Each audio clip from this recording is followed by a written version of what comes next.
நான் இன்ஜினியரிங்லேருந்து கிராஃபிக் டிசைனிங்க்கு எப்படி கன்வெர்ட் ஆனேன் அண்ட் இந்த கெரியர் பார்த்து பில்ட் பண்ணுறதுக்கு நான் என்னென்ன ஸ்டெப்ஸ்லாம் ஃபாலோ பண்ணேன் அப்படின்றது இந்த வீடியோவில் எவ்வளோ கிளியராக சொல்ல முடியுமோ அவ்வளோ கிளியராக எக்ஸ்பிளைன் பண்ணுறேன். ஸோ நீங்கள் டிசைனிங்கில் கெரியரை பில்ட் பண்ணணும் அப்படின்னு சொல்லி நினச்சிங்கன்னா இந்த வீடியோ உங்களுக்கு ரொம்பவே யூஸ்ஃபுல்லாக இருக்கும். நீங்கள் நம்ம சேனலுக்கு புதுசாக வந்திருக்கீங்க அப்படின்னா மறக்காமல் சப்ஸ்கிரைப் பண்ணி வச்சுக்கோங்க.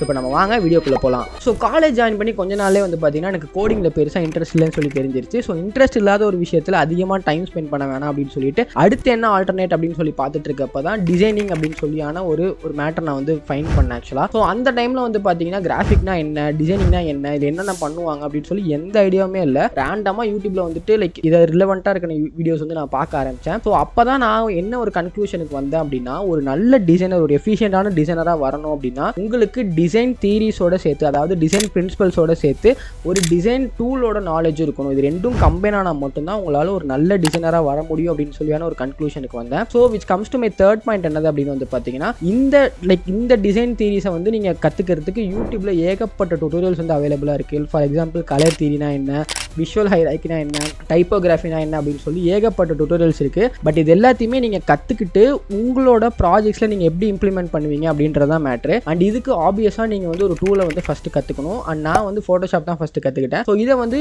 என்னோட லேர்னிங் கர்வுக்கு ஏற்ற மாதிரி நான் வந்து அட்ஜஸ்ட் பண்ணிக்கிட்டேன். பிகாஸ் எனக்கு வந்து ஃபோட்டோஷாப்பை ஃபஸ்ட் டைம் லேர்ன் பண்ணுறதுக்கு லைக் கொஞ்சம் கஷ்டமாக தான் இருக்குது. பிகாஸ் எது எங்கே இருக்குன்னு தெரியல, என்ன லேஅவுட் அப்படின்றது எதுவுமே புரியாததுனால ஸோ நான் என்ன பண்ணேன் அப்படின்னா, என்னோட ஃபோட்டோஸ், என்னோட ஃப்ரெண்ட்ஸோட ஃபோட்டோஸ் எல்லாமே வந்து ஃபோட்டோஷாப்பில் இம்போர்ட் பண்ணி அதோட கலர் கரெக்ஷன் பண்ணுறது, அதை வந்து எடிட் பண்ணுறது, அதோட எக்ஸ்போஷரை வந்து இன்க்ரீஸ் பண்ணுறது அப்படின்ற மாதிரியான சின்ன சின்ன எடிட்ஸ் வந்து பண்ணிட்டு இருந்தேன். ஸோ ஓவர் த பீரியடில் எனக்கு ஃபோட்டோஷாப்போட லேஅவுட் வந்து லைக் ரொம்பவே வந்து பரிச்சயம் ஆயிடுச்சு. அதை வச்சு நான் என்ன பண்ணேன் அப்படின்னா இல்லஸ்ட்ரேட்டர் வந்து கற்றுக்கிட்டேன். ஸோ இல்லஸ்ட்ரேட்டர் வச்சு அடுத்து இன்டிசைன் கற்றுக்கிட்டேன். இன்டிசைனை வச்சு கோரல் ட்ரா கற்றுக்கிட்டேன். ஸோ நான் வந்து லைக் உங்களுக்கு என்ன ஒரு அட்வைஸாக சொல்லுவேன் அப்படின்னு வந்து பார்த்தீங்கன்னா, எவ்வளோக்கு எவ்வளோ நீங்கள் வந்து சீக்கிரமாக டூல்ஸை கற்றுக்க முடியுமோ அவ்வளோக்கு எவ்வளோ கற்றுக்குங்க. பிகாஸ் ஒன்ஸ் நீங்கள் வந்து இண்டஸ்ட்ரிக்குள்ளே வந்து ஒரு ரியல் டைம் ப்ராஜெக்ட்டில் உட்காடுறீங்க அப்படின்னா அந்த டைமில் வந்துட்டு நான் ஃபோட்டோஷாப் மட்டும்தான் எனக்கு தெரியும், இல்லஸ்ட்ரேட்டர் மட்டும் தான் எனக்கு தெரியும், இந்த ப்ராஜெக்ட் நான் இதில் தான் பண்ணுவேன் அப்படின்னு சொல்லி உங்களால் அப்படி இருக்க முடியாது.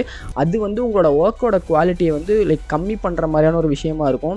பிகாஸ் அது வந்து உங்களுக்கே புரியும் ஓவர் த பீரியடில். அதனால லைக் எந்த கமிட்மெண்ட்டுமே இல்லாதப்ப, லைக் ஒர்க்கில் எந்த கமிட்மெண்ட்டுமே இல்லாதப்ப எவ்வளோ சீக்கிரம் முடியுமோ அவ்வளோ சீக்கிரம் வந்துட்டு நீங்கள் கற்றுக்கிறதுக்கு பாருங்கள். அண்ட் ஃபைனல் பாயிண்ட்டாக நான் என்ன சொல்லுவேன் அப்படின்னா, லைக் ஃப்ரீலான்சிங் பண்ணி அதை வச்சு ஒரு போர்ட்ஃபோலியோ பில்ட் பண்ணுறதுக்கு பாருங்கள். பிகாஸ் ஃப்ரீலான்சிங் ஏன் பண்ணுங்க அப்படின்னு சொல்லி நான் சொல்கிறேன் அப்படின்னா, உங்களுக்கு வந்து நீங்கள் வெறும் போர்ட்ஃபோலியோ மட்டும் பண்ணுறப்ப உங்களோட போர்ட்ஃபோலியோ டைவர்சிஃபைடாக இருக்கிறதுக்கான சான்சஸ் ரொம்ப ரொம்ப கம்மி. பிகாஸ் நீங்கள் லோகோ பண்ணுறீங்க அப்படின்னா லோகோஸ் மட்டுமே கான்சன்ட்ரேட் பண்ணிருப்பீங்க.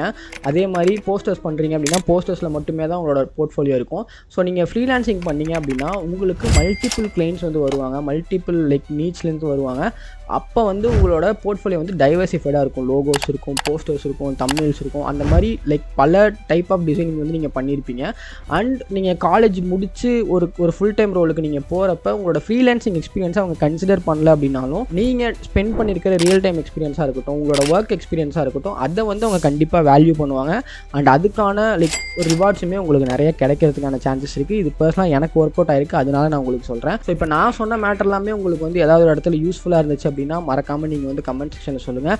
அண்ட் இதில் வேறு ஏதாவது கொரீஸ் ஆர் டவுட்ஸ் இருந்துச்சு அப்படின்னாலும் நீங்கள் கமெண்ட் செக்ஷனில் சொல்லுங்கள். கண்டிப்பாக நான் அது ரிலவெண்ட்டாக வீடியோஸ் வந்து போஸ்ட் பண்ண ட்ரை பண்ணுறேன். அண்ட் இதே மாதிரி இன்னொரு இன்ட்ரெஸ்டிங் வீடியோவில் உங்களை அடுத்த வாட்டி வந்து சந்திக்கிறேன். Until then, Alan Anderson signing off from YouTube.